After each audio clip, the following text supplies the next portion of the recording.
ದೇವರ ಪರಿಶುದ್ಧವಾದ ನಾಮಕ್ಕೆ ಸ್ತೋತ್ರವಾಗಲಿ. ಈ ದಿನದ ದೇವರ ವಾಕ್ಯ ಕೀರ್ತನೆಗಳು 1:3 ವಚನ. ಅವನು ನೀರಿನ ಕಾಲುವೆಗಳ ಬಳಿಯಲ್ಲಿ ಬೆಳೆದಿರುವ ಮರದ ಹಾಗಿರುವನು. ಅಂತ ಮರವು ತಕ್ಕ ಕಾಲದಲ್ಲಿ ಫಲ ಕೊಡುತ್ತದಲ್ಲ, ಅದರ ಎಲೆ ಬಾಡುವುದೇ ಇಲ್ಲ, ಅದರಂತೆ ಅವನ ಕಾರ್ಯವೆಲ್ಲವೂ ಸಫಲವಾಗುವುದು. ದೇವರಿಗೆ ಮಹಿಮೆಯುಂಟಾಗಲಿ.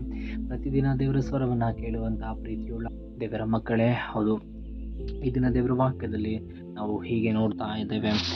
ಯಾವ ವ್ಯಕ್ತಿ ದೇವರಿಗೆ ಯೋಗ್ಯವುಳ್ಳವರಾಗಿ ಜೀವಿಸ್ತಾರೋ ಆ ವ್ಯಕ್ತಿ ತಕ್ಕ ಸಮಯದಲ್ಲಿ ಅವನು ಫಲ ಕೊಡ್ತಾನೆ ಎಂಬುದಾಗಿ. ಹೌದು, ದೇವರ ವಾಕ್ಯದಲ್ಲಿ ಶದ್ರಕ್, ಮೇಷಕ್, ಅಬೇದ್ನೆಗೋರು ಎಂಬ 3 ಜನ ಯೌವನಸ್ಥರನ್ನು ನೋಡ್ತಾ ಇದ್ದೇವೆ. ಹೌದು, ಒಂದು ಸೆರೆ ಹಾಳಾಗಿ ಬಂದಂಥ ಆ 3 ಜನ ಜೀವಿತದಲ್ಲಿ ದೇವರು ಹೇಳಿದಂಥ ಒಂದೊಂದು ಮಾತುಗಳನ್ನು ಕೂಡ ಕೈ ಬಿಡದವರು ಜೀವಿಸ್ತಾನೆ. ಅದು ರಾಜನಾದ ನೆಬೂಕದ್ನೆಚ್ಚರನು ದೇವರು ನಿಷಿದ್ಧ ಮಾಡಿದಂಥ ಆಹಾರವನ್ನು ತಿನ್ನಬೇಕೆಂಬುದಾಗಿ ಹೇಳುವಾಗ ಶದ್ರಕ್, ಮೇಷಕ್, ಅಬೇದ್ನೆಗೋರು ಆ ಮಾಂಸವನ್ನು ತಿಂತಾ ಇಲ್ಲ ಮತ್ತು ಆ ರಾಜನ ಪ್ರತಿಮೆಗೆ ನೀವು ಅಡ್ಡ ಬೀಳಬೇಕೆಂಬುದಾಗಿ ಹೇಳಿದಾಗಲೂ ಕೂಡ ಅವರು ಅಡ್ಡ ಬೀಳ್ತಾರೆ. ಪ್ರೀತಿಯುಳ್ಳ ದೇವರ ಮಕ್ಕಳೇ, ಒಂದನ್ನು ಅರ್ಥ ಮಾಡಿಕೊಳ್ಳ್ರಿ.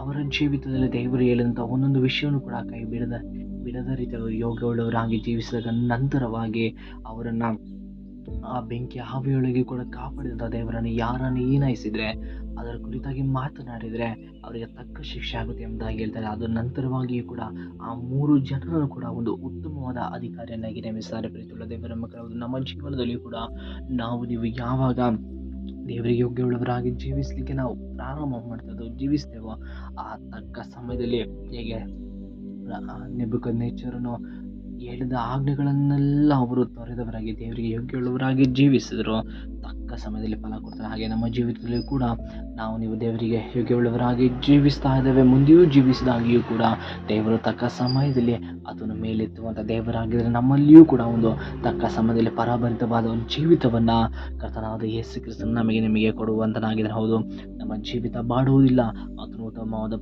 ಫಲಭರಿತವಾದ ಜೀವಿತಕ್ಕೆ ಆತ ನಡೆಸುವಂಥ ದೇವರಾಗಿದ್ದಾರೆ. ನಂಬಿಕೆಯುಳ್ಳವರಾಗಿ ಜೀವಿಸೋಣ. ದೇವರು ಈ ವಾಕ್ಯದ ಮೂಲಕವಾಗಿ ನಮ್ಮೆಲ್ಲರನ್ನ ಆಶೀರ್ವಾದ ಮಾಡಲಿ. ಆಮೇನ್.